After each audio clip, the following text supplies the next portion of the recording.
Buenas noches, saludos cordiales, gracias por acompañarnos. Este es el programa Hora 25. Empezó el proceso de eliminatorias para el Mundial de Fútbol del 2026. El Ecuador, nuestra selección, perdió el jueves pasado ante Argentina.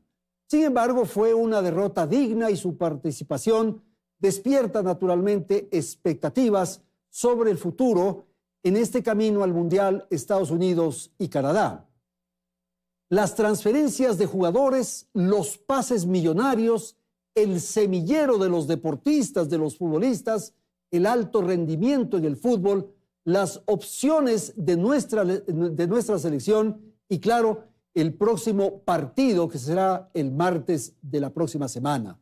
Estos son, entre otros, los temas de Hora 25 esta noche. Quiero agradecer la participación de nuestros invitados.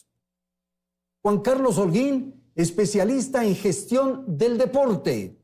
También nos acompaña aquí en el estudio de Teleamazonas Pía Valderrama, asesora del Independiente del Valle. Y saludo en Guayaquil a Raúl Avilés, exfutbolista, comentarista deportivo. Gracias a la audiencia y claro, el tema del partido del jueves pasado es de interés y queremos analizar rápidamente lo que ocurrió con nuestra selección en Argentina. Juan Carlos, como habíamos dicho, fue una participación digna. Buenas noches. Buenas noches, Andrés. Un saludo a todos los que nos miran. Yo creo que Ecuador empató con Argentina y perdió con Messi. Y hay que entenderlo así. Hizo un gran partido a la selección argentina, pero hay que entender que es el campeón del mundo, que tiene un jugador que en este momento se ha convertido posteriormente a la última Copa del Mundo de Qatar en el foco del fútbol mundial por su participación en una MLS donde agarró un equipo que estaba en los últimos lugares y lleva invicto más de 11 partidos. Y básicamente lo que tuvimos fue un destello de él en el partido, un tiro libre que en el lugar donde se lo pitó, en mi opinión, no fue una falta. Estos últimos 2 o 3 días después del partido hemos podido ver que no hubo una repetición en la transmisión, pero ya cuando uno ve a detalle, yo no creo que se trató de una falta, pero es como darle un penal a Messi. Y me recordó al Mundial del 2006, Ney Raúl se debe acordar también con frescura, cuando el tiro libre de Beckham a Cristian Mora en el arco nos eliminó de esos octavos de final del Mundial de Alemania. Creo que Ecuador jugó muy bien. Creo que lo que dijo el técnico Scaloni de Argentina de que es una selección distinta a la ecuatoriana nos proyecta como una de las selecciones favoritas en este Mundial, con un técnico que me parece juega ordenado, tiene un estilo de juego. Y el Ecuador contra Uruguay tendrá ese desafío, ese reto, jugar contra el Uruguay de Bielsa, que será una selección distinta. Claro, quiero ir a Guayaquil y quiero pedir a Raúl también una apreciación del partido del jueves pasado. Y claro, lo que acaba de señalar Juan Carlos, la estrategia. ¿Se ve ya en Ecuador un modelo, un sistema, un proceso diferente? ¿Hasta qué punto eso de replegarse le dio ventaja al rival en atención a que en algunas oportunidades estuvimos con el riesgo de que nos metan gol? Raúl, buenas noches. Sí, buenas noches. Bueno, yo no sé si de pronto vi otro partido, ¿no? Pero me dio la impresión de que Ecuador muy replegado, no creo que hizo un mal partido, me parece que jugó contra una de las mejores selecciones del mundo, lo hizo de muy buena manera. Creo que le creó muy pocas opciones, pero el problema de Ecuador es que defendió tanto que llegó un momento, aquí se lo critica mucho a Kevin Rodríguez en esa jugada, cuando él patea está con una marca encima, obsérvenlo, está con una marca, no viene bien, no pone bien el cuerpo, otros periodistas decían que podía haber abierto las piernas para el compañero que venía atrás, pero en ese momento y la jugada tan rápida como es el fútbol ahora, no le dio la tranquilidad. Creo que Ecuador jugó dentro de sus condiciones, el técnico muy respetuoso porque en todo el medio campo de Ecuador habían jugadores luchadores de otro tipo de esquema, pero no había quien tenga la pausa, quien le quite un poco de ritmo a una Argentina que comenzó bien. Aquí creo que podía haber dado el paso un poquito más a la derecha Galíndez, estaba muy jugado al palo izquierdo. Hay una toma que en la parte de atrás se ve, obviamente le pega a uno de los mejores jugadores del mundo y no creo que por esto perdió Ecuador. Creo que hizo Ecuador un gran partido, pero obviamente estas cosas tienen estos grandes jugadores, ¿no? Gracias, Raúl. Quisiera dar la palabra a Pía para que lea también algo del cotejo del jueves pasado y tal vez incorporar algo que ha señalado Raúl sobre el jugador Rodríguez, a quien se le ha hecho cuestionamientos en las redes sociales. Buenas noches. Sí, no, buenas noches. Sí. Mira, pasó lo que tenía que pasar, con un Messi con pelota parada, un gol. Ecuador se plantó de igual a igual frente a los campeones del mundo y es la primera fecha de la eliminatoria. A mí, bueno, no como ecuatoriana, todo lo que construyó Argentina no podía perder en la primera fecha, y eso yo creo que pararse de igual a igual a un campeón del mundo es lo que más se destaca. Con una posición del balón de Argentina de un 60-70%, Argentina suele golear. Claro, y ese era el riesgo que teníamos. Ese era el riesgo. Claro. Y como hablaban, sí, Ecuador defendió mucho, pero están jugando contra los mejores del mundo. Así que yo creo que fue, como decía Juan Carlos, empató con Argentina y perdió con Messi porque era lo indudable. Y lo de Kevin son cosas del fútbol. O sea, al final es un jugador joven, un jugador que lo que hay que sentir, lo que es estar jugando en el Monumental de Argentina, no se puede cuestionar un error que sí, lógicamente, puede haber sido un cambio importante en el juego, pero bueno, que estamos en el principio de las eliminatorias. Ahora, en este tema de preferencias, es muy difícil poner de acuerdo a todo el mundo. No. Entonces señalaban que debió haber estado Leonardo Campana. Y entonces ahí vienen temas incluso sociales. Sí, lógicamente. Y bueno, después de los 90 minutos, los comentaristas son de palo. Al final. Claro.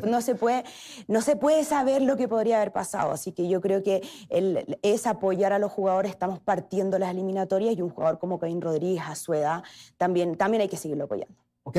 ¿Y cuánto aportó el Independiente un poco en esto? Porque también hay algunas referencias que he visto en las redes sociales de la influencia, de la presión de uno de los directivos del Independiente. No, lógicamente, a ver, el Independiente del Valle es un equipo referente en América Latina. Es un equipo que con jugadores muy jóvenes, con juveniles que están formados, que se están yendo al extranjero a los 19 años, 18 años, tienen que ser obviamente protagonistas de la selección y son parte también de una generación del recambio. Lo mejor que puede hacer un país, a nosotros nos pasó, es invertir en el recambio de la selección. Y lógicamente ahora sí, enfrentando un Uruguay donde ya no están los históricos, donde la base es la selección, son los juveniles. El Independiente del Valle tiene los mejores de América Latina y eso sin duda. Vamos a ver entonces qué ocurre el próximo martes. Raúl, el tema regional, ¿cuánto pesa en las definiciones y en los comentarios y en las posiciones de los aficionados? Por favor, Raúl. Esa pregunta es picante, ¿no? Lo importante a veces en esta situación es que obviamente cada persona de cada equipo, de cada región, de cada sector quiere que su equipo y sus jugadores vayan. Yo creo que ayer podía haber jugado este marcador también, que es del Independiente, y es muy bueno y tiene muy buena opción. Preciado ha sido muy regular, Preciado ha sido una gran figura. Y le faltó esa confianza. No creo que Hurtado lo hizo mal, pero Preciado tiene regularidad, tiene ese fuelle que se necesita en este tipo de partidos. Y a Coto, que obviamente lo de Independiente, que se lo critica mucho, es algo, pero súper bueno, súper maravilloso ver un equipo que trata de darle solvencia a sus jugadores, darle tranquilidad. Pero en este caso se discute un poco, el ojo del huracán es Kevin Rodríguez, que dicen que por qué no va él, por qué no va el goleador del torneo, y un sinnúmero de cosas. Pero ahí viene la suspicacia de mucha gente, y no lo tomen a mal. Yo creo que lo que hace Independiente no tiene parangón por todo el respaldo que le da a sus jugadores, y eso es buenísimo. Muy pocos equipos respaldan a sus jugadores. Pero también viene la picardía, la maliciosidad de mucha gente, donde a veces hay jugadores, por ejemplo, como Gaibor, que no estaba en Independiente, estaba en el City, fue Independiente y lo convocaron a la selección. Lo mismo el Team Angulo, que no estaba en la selección, estaba en un equipo de Manta, fue Independiente y lo convocaron. Pero todos estos jugadores se convocan en su mejor momento. No es una selección que tiene que haber recambios, no. La gente y el técnico es un seleccionador de fútbol. ¿Por qué? Porque el señor tiene muy poco tiempo para poder armar una selección. Él no viene a entrenar. La selección de fútbol se la dan al técnico español 8 días. 8 días, y en 8 días él tiene que llevar a los mejores en su momento. Gracias, Raúl. Juan Carlos, vamos a concluir con el comentario del partido del pasado día jueves, pero sí quisiera una referencia sobre lo que acaba de decir Raúl. ¿Cuánto juegan aquí los externos, digamos? Una cosa es poner atención a los jugadores, la falla de este chico Rodríguez, el tema del gol de Messi, si el arquero podía dar un paso más hacia la derecha, en fin, eso ya son otros temas. ¿Qué ocurre con el entrenador, con el cuerpo técnico? ¿Qué ocurre con la dirigencia de la federación? ¿Qué ocurre con los periodistas y el mundo externo del fútbol, por favor? Yo creo que el Ecuador, a través de su Federación Ecuatoriana de Fútbol, tuvo el acierto de traer un técnico que pueda continuar un proceso con jugadores jóvenes y con una metodología táctica. El Ecuador tiene ahora un estilo de juego. Yo no quiero hablar sobre esto porque tenemos a Ney Raúl, que quizás tiene mucha más experiencia para leer el fútbol. Yo no soy periodista deportivo ni formado para poder dar una opinión al respecto, pero yo veo que el concepto ha sido traer un equipo, un cuerpo técnico que le permita al Ecuador tener un proyecto de trascendencia.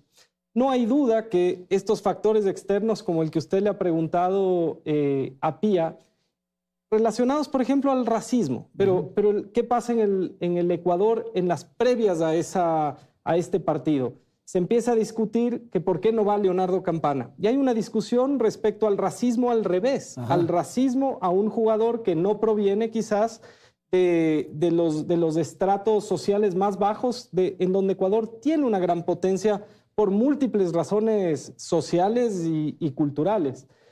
Ese es un tema para discutir, porque el Ecuador al final en su selección es el efecto de lo que pasa como país.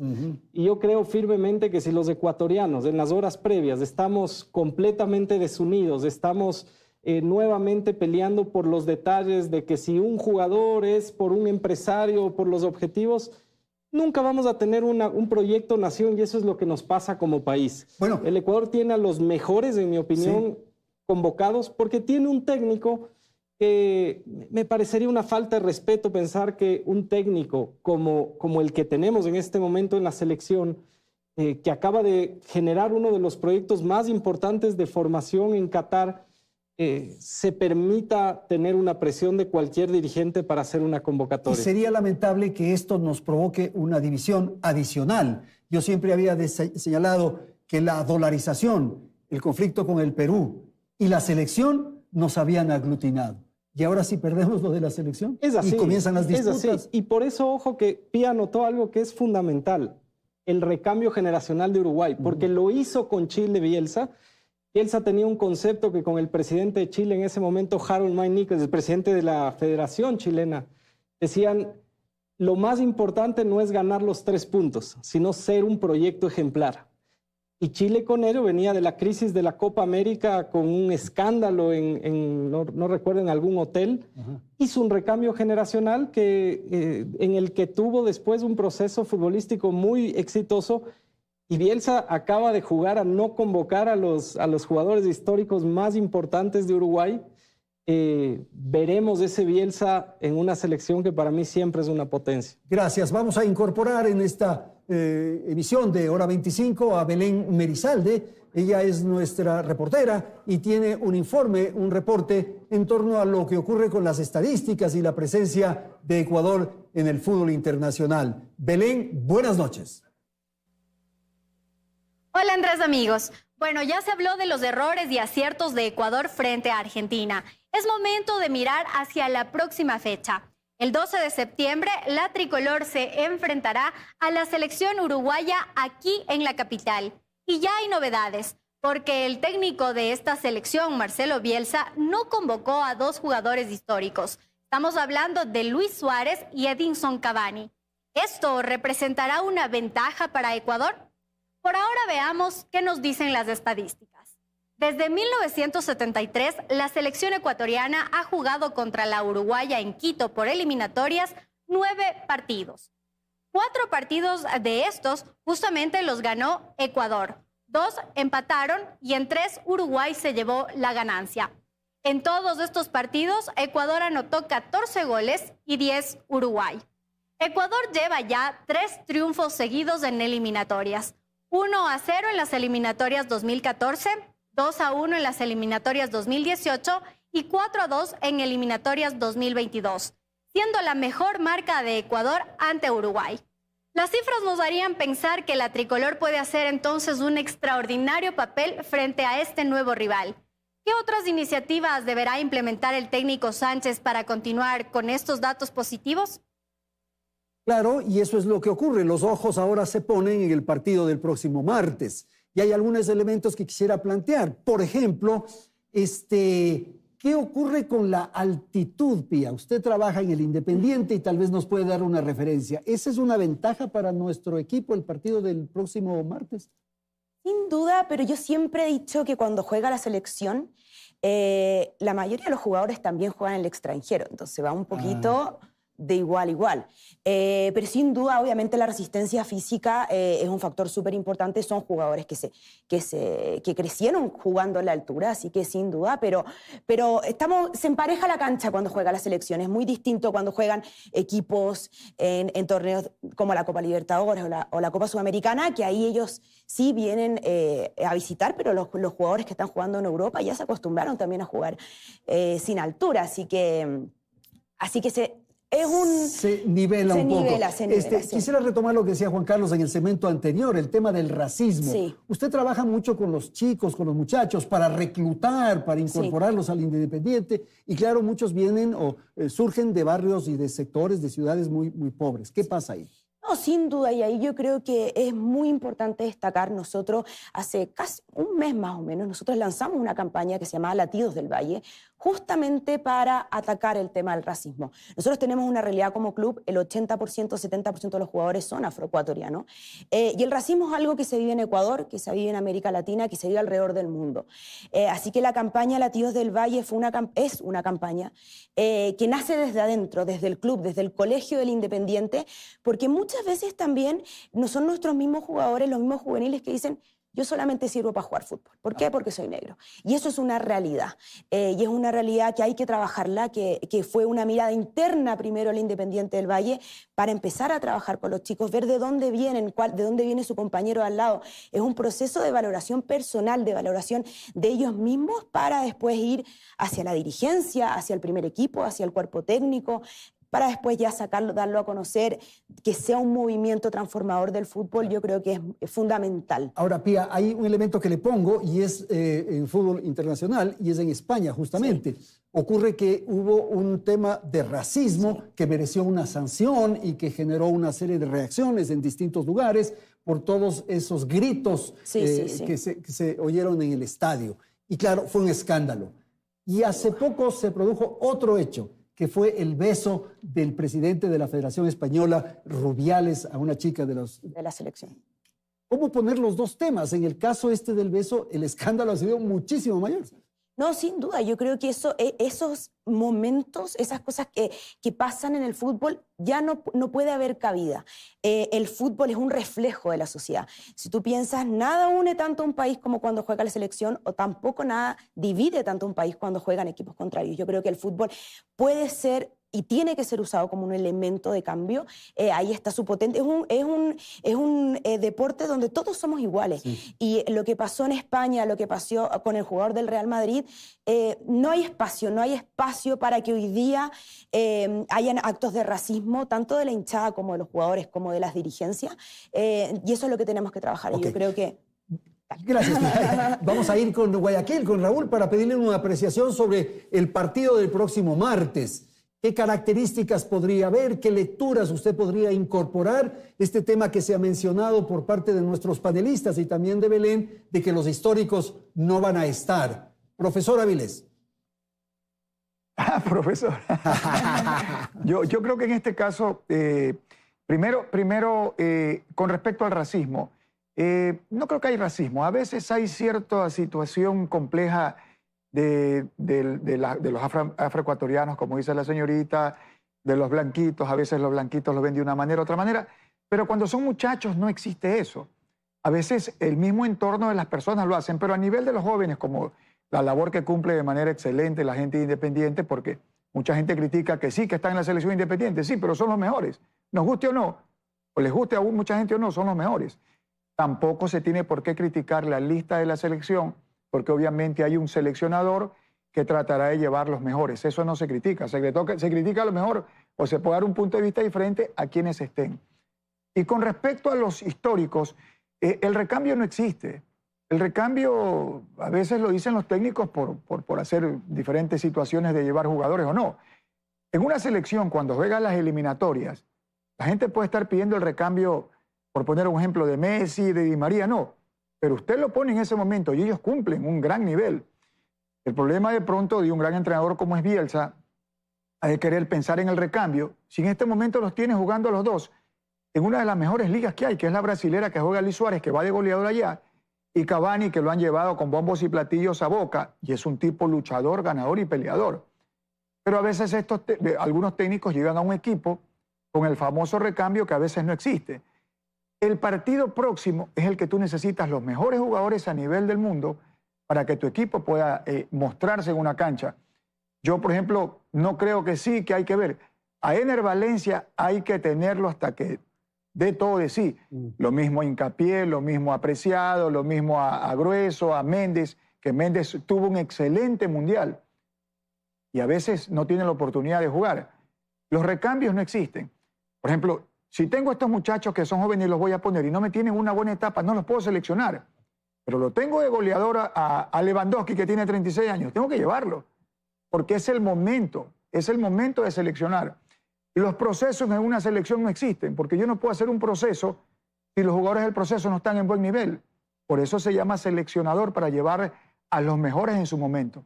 Juan Carlos, vamos a terminar este segmento y una apreciación final. Este es un mundial o unas eliminatorias especiales, porque tenemos 6 cupos y un medio, como dicen. De modo que no hay tanto que fijarse en los que están arriba, sino en los que están abajo. ¿Cómo leer esto? A ver. Como decía Pablo Lucio Paredes el domingo anterior, sí, esta es una eliminatoria donde hay que pensar en quiénes no van a clasificar. Y creo que esa es la oportunidad que tenemos. No olvidemos que empezamos con -3 puntos. Este es un problema. Y tenemos que tener el primer objetivo pasado mañana de llegar a 1 y volver a empezar en igualdad de condiciones con los demás. Ese es un tema que adicionalmente quiero topar, la responsabilidad que tiene la Federación Ecuatoriana de Fútbol de, a nivel dirigencial, pelear por esos 3 puntos. Serán parte fundamental de esta eliminatoria. Es decir, la responsabilidad en esta eliminatoria sui generis no está solo en la cancha, está también en los dirigentes que tienen que lograr que se recuperen esos 3 puntos. Hay todavía expectativas de esperanza, por supuesto, sí, hay procesos judiciales, legales, judiciales en cada una de las etapas que permite este tipo de procesos en los que el Ecuador tiene que defender la veracidad de finalmente de un hecho donde un jugador fue reconocido por la autoridad como ecuatoriano. Claro. Y este es un tema que por malos perdedores, porque habría que decirlo así, se generó un proceso bastante turbio en la última clasificación al Mundial, que nos llevó a esta pérdida, en mi opinión personal, ilegal, injusta hacia el Ecuador. Así que recuperar esos 3 puntos será fundamental. Si yo presento un documento de autoridad ecuatoriana, tiene que respetarse. Por supuesto, porque finalmente yo no soy abogado tampoco, pero es que la FIFA nuevamente está interviniendo en una decisión de Estado. Por encima de un Estado. Y volvemos a esta discusión del FIFA Gate, que es el punto de inflexión donde se acabó esto, que la FIFA tenía su propio sistema de justicia y que nunca un fiscal podía entrar a investigar a un presidente de la federación. Eso se acabó. Por lo tanto, ese respeto, Estado y en este caso la realidad del fútbol nos debería llevar a que recuperemos esos 3 puntos y esa será la responsabilidad de la dirigencia. Ok, vamos a ir a un corte. Tengo que presentar información publicitaria. En un instante retornamos para seguir en Hora 25. La selección ecuatoriana tiene cada vez más figuras reconocidas a nivel internacional. El crecimiento de sus jugadores y la calidad de su fútbol es evidente. Revisemos algunos casos de jugadores ecuatorianos destacados en el extranjero. Uno de los más recientes es Moisés Caicedo, quien en agosto llegó al Chelsea y se convirtió en la transferencia más importante de un jugador ecuatoriano y en el más caro de la Premier League. En total, su pase del Brighton al Chelsea costó 146 millones de dólares. Otra figura destacada en el extranjero es Pervis Estupiñán, considerado como uno de los jugadores más importantes del Brighton, e incluso algunos medios ingleses lo califican como el mejor lateral izquierdo de la Premier League. Estupiñán fue cotizado por 35 millones de dólares. Revisemos otro caso. Gonzalo Plata, en el mes de julio, dejó el fútbol español para debutar en la Liga Árabe y es considerado ya como una estrella del balompié. Su costo es de 5,5 millones de dólares. Y para no alargar más esta lista, mencionemos al artillero de la selección ecuatoriana, Egner Valencia, que poco a poco se ha convertido en la figura principal del Inter de Porto Alegre y se lo ha cotizado en 4,2 millones de dólares. ¿Qué aportan estos jugadores a la selección? ¿Su nivel internacional hace que Ecuador tenga más opciones de llegar al Mundial? Vamos contigo, Andrés. Gracias. Y lo que queremos preguntar a Raúl Avilés en Guayaquil es justamente su apreciación de esto que ha ocurrido en el transcurso de los últimos tiempos, de los últimos años, la presencia de ecuatorianos en equipos sin duda estelares del balompié mundial. ¿Cómo explicar eso, Raúl, por favor? Bueno, yo creo que primeramente, como dice Pía, es la terapia que le han dado a los jugadores independientes, porque la mayoría de ellos son independientes y lo han hecho de muy buena manera. Han abierto un mercado porque, a ver, yo no me preocupo tanto si Ecuador clasifica o no. Ecuador va a clasificar y lo va a hacer caminando con este tipo de jugadores que tiene, con gran nivel, sabiendo que clasifican ahora 6,5, o sea, 7, de 10 van 7. Ecuador tiene que ir y Ecuador va a ir. O sea, a mí no me preocupa que no clasifican, haber perdido con Argentina. Teniendo jugadores del nivel de Egner Valencia, un goleador pero tremendo, que vaya creciendo más Moisés, Hincapié, Pervis, Cifuentes, Méndez, arqueros como Galíndez y Domínguez. O sea, yo creo que, y me disculparán los otros jugadores que no los puedo nombrar porque son tantos y de tan buen nivel, nuestra selección están en su mayoría en el exterior y lo están haciendo de muy buena manera. Creo que a mí no me preocupa que Ecuador, le preocupan a los otros equipos enfrentar a Ecuador, que es un equipo fuerte, potente, y en la altura te van a ir por encima de todo. Primero porque ellos tienen la famosa memoria de la altura, ellos saben cuándo correr 2 o 3 veces, no agitarse, mantener un control, y yo no veo preocupación en que Ecuador no clasifique. Me preocuparía de pronto que a lo mejor el técnico no ponga en la cancha los indicados, ¿no? Porque si Ecuador, cuando juega a la altura, demuestra una mayor superioridad, mete un ritmo tremendo, y creo que lo de estos jugadores que lo puso la señorita Merizalde es extraordinario. Este nivel de Ecuador no lo tiene cualquier equipo, o sea, salvo Brasil, Argentina y por ahí Uruguay. Gracias, Raúl. ¿Tenemos buenos jugadores o esto es un espejismo? Tenemos, como dice Ney Raúl, uno de los mejores proyectos de desarrollo de futbolistas, no solamente en este momento en América Latina, sino en el mundo. No me refiero solo a lo que ha hecho Independiente, sino un par de otros equipos también, el caso de Liga en inferiores. Recordemos que Ecuador ha clasificado mundiales sub-20, sub-17 recientemente. El Ecuador hoy debería tomar al fútbol no solamente como un símbolo de unidad, sino que yo hace unas semanas lo mencionaba, es casi como cuando Perú tomó la gastronomía peruana como una idea de desarrollo país. Porque alrededor del fútbol hoy ya no solo estamos hablando de esta clasificación a las eliminatorias, estamos hablando, lo que decía Pía, educación, lucha contra el racismo, el fútbol femenino, la equidad. Hay una serie de principios que este modelo de juego que ha podido desarrollar el Ecuador, y por eso yo mencionaba, es un acierto el técnico que tenemos, porque no es un técnico con capacidades mucho más motivacionales o que prevalece el resultado frente al sistema de juego. Es un técnico que le hará muy bien al fútbol en este proyecto país. Entonces yo creo que el Ecuador tiene en este momento la posibilidad de ejecutar en el triunfo deportivo lo que ha significado el fútbol. No nos olvidemos que vemos esas transferencias. Y hablaba Ney Raúl de Piero Hincapié. Piero Hincapié hace 15 días se discutía su traspaso a Liverpool por más de 7 millones de libras. pero meses atrás un familiar de él fue secuestrado en Esmeraldas. ¿Qué es lo que sucede cuando vemos Santo Domingo, Moisés Caicedo o Esmeraldas en el caso de muchos de los jugadores?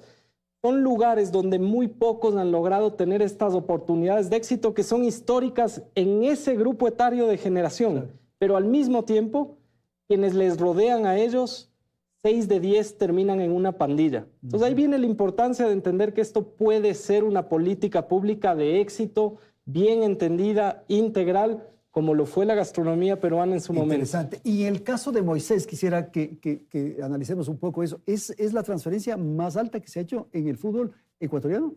De largo, pero además es la más alta en el fútbol inglés. Y hay que entender ese concepto.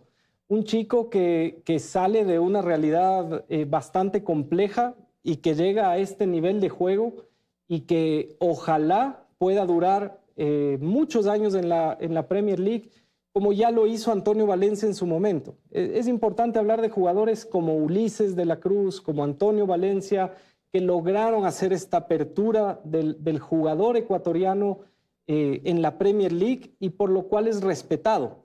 Y yo creo que la Premier League será uno de los destinos más importantes de una serie de jugadores que vemos hoy en esta selección. Claro, se abre camino de alguna manera. Es lo que pasó con México, con algunos jugadores que tuvieron éxito de allá. Totalmente. El primero Ecuador está bien Yerbita encaminado. Estupiñán, Ítalo Estupiñán. ¿Qué pasa con el fútbol femenino, Pía? El fútbol femenino en Ecuador ha crecido de manera significativa e importante. Nosotros hoy día ya disfrutamos ya se terminó la Superliga Femenina, con 2 partidos, tanto en Guayaquil como en Quito, con gente en las gradas, que yo creo que eso es lo más significativo en una Superliga que ya es profesional desde el año 2019, donde si nos comparamos con otros países de la región, donde si nos comparamos con España, que la Liga F recién se hizo profesional el año pasado, donde el nivel de jugadoras, donde el juego ya es profesional, ya hay chicas que pueden vivir del fútbol. Yo creo que eso es lo más destacable. Pero lo importante es lo que usted señala, Pía, en el sentido de que hay que ver un poco también a las tribunas, a los graderíos, porque si hay afición, si hay entusiasmo, si la gente está siguiendo a los equipos, si uno toma partido y se hace hincha de uno, eso ya crece. No, sin duda, al final, y el fútbol femenino es un mecanismo de equidad de género que no se ha logrado dimensionar.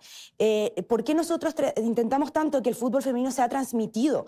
Que el fútbol femenino tenga la plataforma que merece, porque sabemos que cuando una dragona sale a la cancha, hay miles de niñas que la están mirando atrás y dicen, bueno, si esta chica está protagonizando un escenario que siempre en nuestros países ha sido protagonizado por hombres, porque siempre el fútbol, a diferencia de Estados Unidos, que el fútbol es un deporte que juegan las mujeres, en nuestros países de la región siempre ha sido protagonizado por hombres, y ya verlas ahí, el ejemplo que ellas hacen, es fundamental para las nuevas generaciones. Esta generación de futbolistas está ampliando, está nivelando la cancha.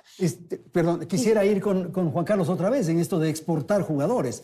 Un poco esto podría ser leído por alguien que nos esté viendo, de que se trata de esto que ha ocurrido en la historia del planeta prácticamente. Los países industrializados van a los países subdesarrollados a proveerse de materia prima. Pero en este caso el Ecuador se convierte en un centro estructural de las grandes ligas. Hay que entender, más allá de la discusión si fue o no convocado Leonardo Campana, el orgullo que es ver 2 jugadores ecuatorianos junto a Messi, el orgullo que es ver cada fin de semana en la Premier League a jugadores como Estupiñán, como Moisés, el orgullo de ver a Pacho en la Bundesliga, y ellos vuelven a jugar en nuestra selección. Por eso la importancia de entender que más allá de que sea un tema y está mal llamado materia prima, sino de talento, esa ejemplaridad que pueden poner los proyectos futbolísticos puede generar bienestar acá. El New York Times, Andrés, hace 2 meses sacó una página entera hablando de fútbol. Porque Estados Unidos, lo decía bien Pie, no quiero olvidarme de eso, Estados Unidos empezó con el fútbol femenino. Hoy Estados Unidos es el fútbol donde más niños y niñas juegan en todo el planeta. Hay millones de niños jugando fútbol. Estados Unidos tiene el siguiente mundial, pero tiene las siguientes Copas Américas, el siguiente mundial de clubes, tiene a Messi, Es decir, hay un proyecto país relacionado al fútbol que fue muy geopolítico. Después de Rusia y Qatar, Estados Unidos decidió apostarle, pero hay una inversión pública también al respecto. Entonces, Ecuador debería aprovechar este momento, como decía el New York Times, que ejemplarizó a Independiente del Valle frente al Paris Saint-Germain y Manchester City. Y entonces creo que si el Ecuador tendría en este momento la posibilidad de tener unidad a nivel estratégica, es un momento muy atractivo para que esos chicos que salen dejen cosas buenas alrededor de sus comunidades y de las personas que los rodean. Se está hablando, Pía, insistentemente en lo que ocurre en los Estados Unidos y la presencia de Messi en ese país. ¿Cómo ve usted el fútbol norteamericano? Hay quienes dicen que es un fútbol todavía no muy competitivo. Yo creo que el fútbol norteamericano ahora estando, y sobre todo es una locura lo que provocó Messi, es una locura porque al final también es interés y eso es un círculo vicioso, que es primero el huevo o la gallina. Primero el interés, después viene la inversión del mundo privado, la inversión del sector público, la gente que va a los estadios. Y eso yo creo que partió un poquito antes que Messi. Yo creo que ya desde que Beckham parte a Estados Unidos, desde que, bueno, y la inversión que también, y el proyecto que tenía Beckham con el Inter de Miami, yo creo que va a dar sus frutos y va a dar sus frutos en muy corto plazo. Yo creo que ya ahora con el Mundial, como decía Juan Carlos, con el interés que están haciendo los niños chiquititos de ir a jugar fútbol, las mujeres, que bueno, ellas llevan ya muchos años, pero con referentes tan importantes en su mismo país, yo creo que van a ser potencia no solamente en la liga, sino que también como equipo en el fútbol masculino en los mundiales, sin duda. Ok, quiero ir con Raúl para cerrar ya este segmento, su apreciación de lo que se ha dicho y tal vez incorporar algunos elementos que tienen que ver, por ejemplo, con la tecnología en el fútbol y particularmente el VAR. ¿Cuál es su apreciación, Raúl? Por favor. Le hago una consulta, Andrés. ¿El VAR aquí o el VAR internacionalmente? Internacionalmente, pues. Y aquí también, porque aquí ha habido importantes polémicas sobre el uso del VAR. Porque en el VAR de aquí creo que se van un poquito las manos, ¿no? Porque hay unas jugadas a veces que uno, bueno, obviamente es apreciación. Y mientras haya apreciación va a haber esos inconvenientes. Creo que el VAR y la tecnología han ayudado bastante, ¿no? Ahora depende de quién maneja el VAR. Si la gente que maneja el VAR está capacitada o no está capacitada. Y ahí viene lo que puede por ahí expresar el hincha o el periodista hincha o el fanático, que a veces creen que su equipo es perjudicado o no.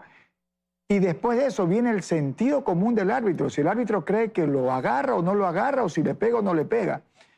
Y después vienen que árbitros se van contra un equipo u otro equipo. Yo creo que el VAR ha ayudado mucho, ¿no?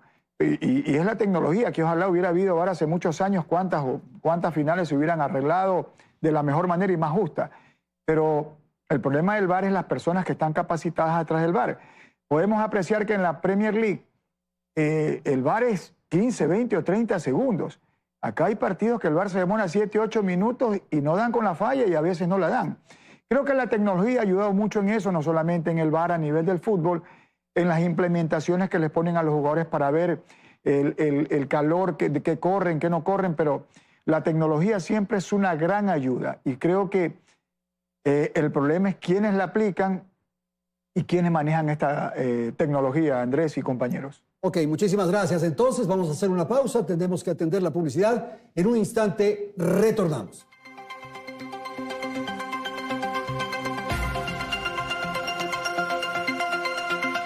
Vamos a nuestro segmento final en torno a lo que ocurre con el fútbol en el Ecuador a partir del cotejo que se jugó el jueves pasado y en miras a lo del próximo martes, Ecuador frente a Uruguay.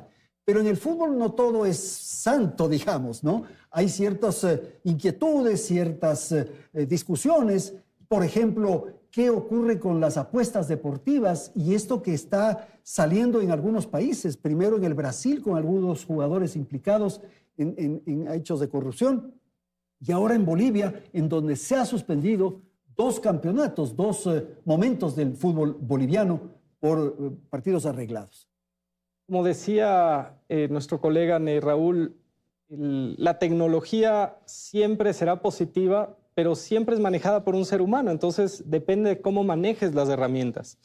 Hay que entender que en la historia del deporte, especialmente en el marketing deportivo, el gaming, como se llama, nació a la par del fútbol americano, la primera Fantasy League que se llamaba. Y desde allí el mundo lúdico ha sido ya en tiempos de tecnología lo que se conoce como la segunda pantalla. Yo estoy viendo un partido, pero la industria me invita a interactuar, a gastar. Lo que hay en el entorno. Todo el 360. Y en su momento los Fantasy League, que hay que separarle de las apuestas deportivas, eran ese escenario y siguen siendo, hoy son de las industrias más importantes, del Fantasy League, de la UEFA Champions League, de la Premier League, de Argentina con el Grande T. Son juegos donde uno dice, yo elijo a mis jugadores de este fin de semana y si juegan, si meten un gol, van sumando puntos, se gana premios. Y esto es parte de la industria deportiva. Pero en las apuestas, creo que es evidente que en los últimos años, más allá de que hay casas de apuestas serias, legales, en América Latina y en África, esto ha ido a una crisis absoluta donde uno no tiene conocimiento de quiénes son los dueños de una casa de apuestas porque están en paraísos fiscales, porque hay amaños de partidos, porque hay lavado de activos y porque hay un problema de salud pública. Porque esta hipercomunicación que existe sobre las apuestas genera que muchos niños, por ejemplo, se metan en una actividad que no es para ellos. En algunos países, las apuestas deportivas no solamente ya están fuera del fútbol, como la Premier League, que anunció que en un periodo de 2 años tienen que salir las casas de apuestas. Chile lo acaba de hacer el fin de semana anterior con una norma gubernamental para que no exista operación de casas de apuestas. Y en el caso ecuatoriano hemos visto partidos en la segunda categoría o inclusive en la Serie B, donde en meses y años anteriores hubo resultados de hasta 10, 12 ceros.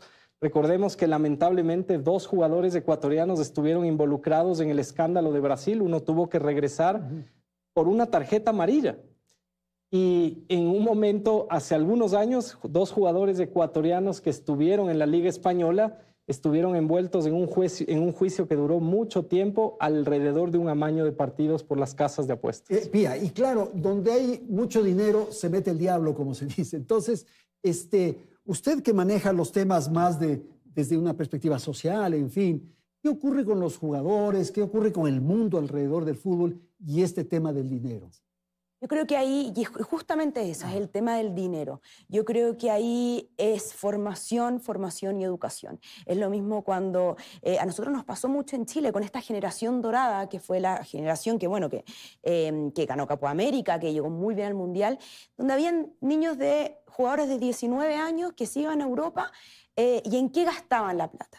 Hace poco salió un libro en Chile donde había un jugador que decía, me gasté 4 millones de dólares en auto, en casa, en reloj. Y ese es el problema, que no hay formación. Y cuando no hay formación, hay espacio para que pasen estas cosas. Entonces, la formación de juvenil, la formación desde los colegios de las instituciones, por ejemplo, desde el Colegio del Independiente del Valle, es donde está enfocado, porque no es cómo funciona la vida también, es tanto en el fútbol, que obviamente el fútbol mueve mucho dinero, pero si no tienes jugadores que saben la diferencia, y no es el tema del dinero fácil, la única forma de combatirlo no es con leyes, es con formación. El problema es que, claro, los jugadores tienen un rol fundamental, pero hay quienes están alrededor de los jugadores, que ellos son los que están buitreando, se están beneficiando de estas cifras. Sí, y eso es muy triste porque muchas veces también son sus cercanos. Claro, entonces, es un camino muy difícil, es un camino que sufre mucho el jugador de fútbol también por eso. Porque también piensa que el jugador de fútbol mantiene muchas veces a toda su familia y a todo su entorno. Entonces yo creo que es un trabajo que tiene que ser a largo plazo. Yo soy muy escéptica cuando esto se regula desde una ley, de manera punitiva, porque es muy fácil también darle vuelta a la ley. Nosotros en Chile, por ejemplo, que fue justo el tema de las casas de apuestas que sean auspiciantes, y es uno de los auspiciadores principales de la selección. Y si no lo sacan, la NFP, que es la federación, pierde su estatus jurídico, que está bien, tiene que irse por ese lado, pero también es un trabajo humano que hay que trabajar. Y claro, es linda las experiencias de jugadores que han tenido éxitos, que han logrado tener dinero y que devuelven un poco en la línea del pensamiento, Juan Carlos, suyo, devuelven al país. Entonces hay una serie de academias, de institutos, de iniciativas en favor de sus comunidades que han hecho jugadores destacados, ¿verdad? Muchos de ellos por sus condiciones precisamente de origen y de necesidades en un primer momento son los más solidarios. Yo conozco de cerca el caso de Antonio Valencia, hoy con su proyecto sociodeportivo AB25, que lo ha tomado como una manera de retribución a la sociedad. Conozco el caso de otro tipo de jugadores que tienen sus fundaciones de apoyo y así sea una vez al año, cuando llegan al Ecuador, son quienes logran ciertos cambios desde agua potable hasta poder alegrar una Navidad a quienes crecieron con ellos. Y el tema del dinero es fundamental en la época en la que vive el Ecuador, porque en un país que está rodeado en este momento de esta problemática, por ejemplo, de las estructuras criminales, tenemos estos fenómenos donde, como mencionaba antes, mucha gente que rodeaba a estos jugadores hoy es parte de una estructura criminal o de una pandilla. En Argentina hay el famoso caso del secuestro de Tevez por parte de su hermano en una de las villas miserias donde nació a él, en el Fuerte Apache. Y esto es algo que tenemos que entender justamente desde la formación, desde el trabajo de la política pública, para que esos fenómenos no estén dentro del fútbol, poder proteger a nuestros niños, a nuestros jóvenes. Proyectos como los de la Universidad Católica, que han empezado hoy su colegio con un pensum especializado, son los proyectos que hay que ejemplarizar precisamente para que protejamos a nuestra niñez, a nuestra adolescencia, porque los que llegan al deporte profesional son 1 o 2 de cada 100. Ese es el ratio general. El resto tienen que ser buenos ciudadanos con oportunidades y que puedan retribuir a sus comunidades de otras maneras. Y eso quisiera tratar con Raúl en Guayaquil, el comportamiento de los jugadores. Estábamos acostumbrados de alguna manera, Raúl, en el pasado, que en estos desplazamientos, en estos juegos en el exterior, habían escándalos, en fin. Yo creo que ahí se advierte ya un nivel de disciplina, de profesionalismo, de seriedad, y eso es importante destacar. Y quisiera tal vez complementar esto con lo que han dicho sus colegas de panel, en el sentido de que finalmente son las bases, digamos, y en este sentido son los equipos, los cuadros, los que provocan jugadores estelares para ir a la selección. Le pongo esos temas, Raúl, por favor. Muy buena la apreciación de Juan Carlos. Me da muy poco de qué hablar porque casi agarró todos los temas, pero y muy bueno su punto de vista. Yo creo que en este caso falta la orientación hacia los jugadores, porque el club, generalmente acá en los clubes que uno de muchacho iba, no sabían si comías, no comías, si te orientabas o no te orientabas, cómo andabas en el colegio, tu tipo de compañías, y peor ahora como está la situación acá. No hay ese scouting minucioso de saber el tipo de elementos que van a entrenar contigo y los que se pueden quedar fuera.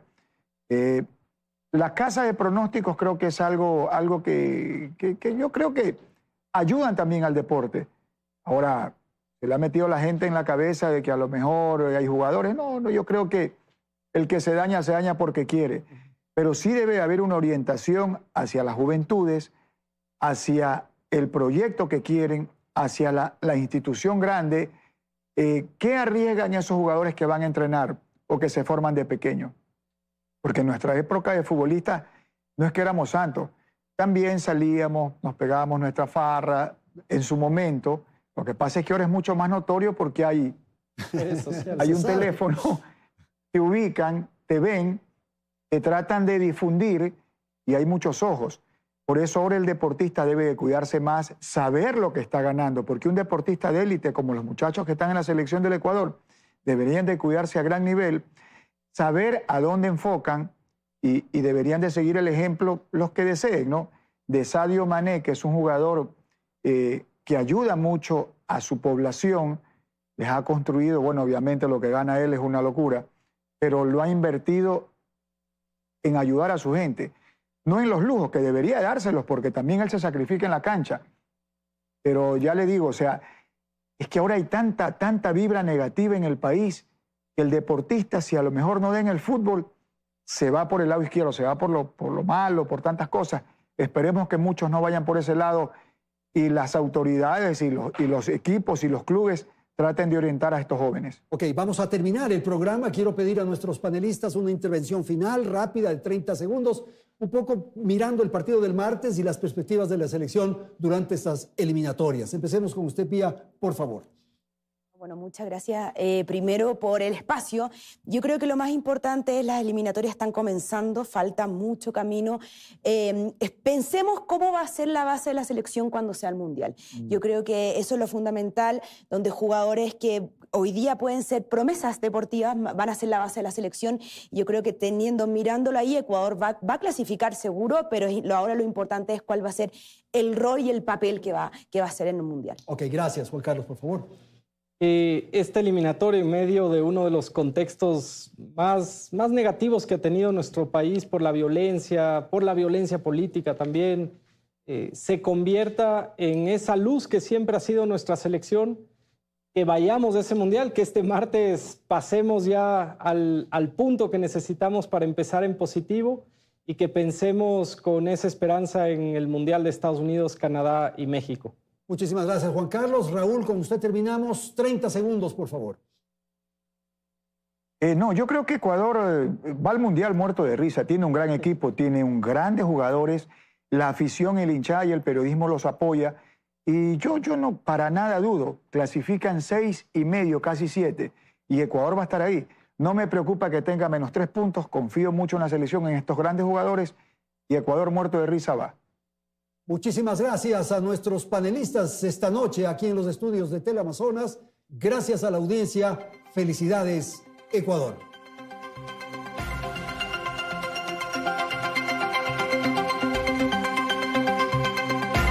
Teleamazonas presentó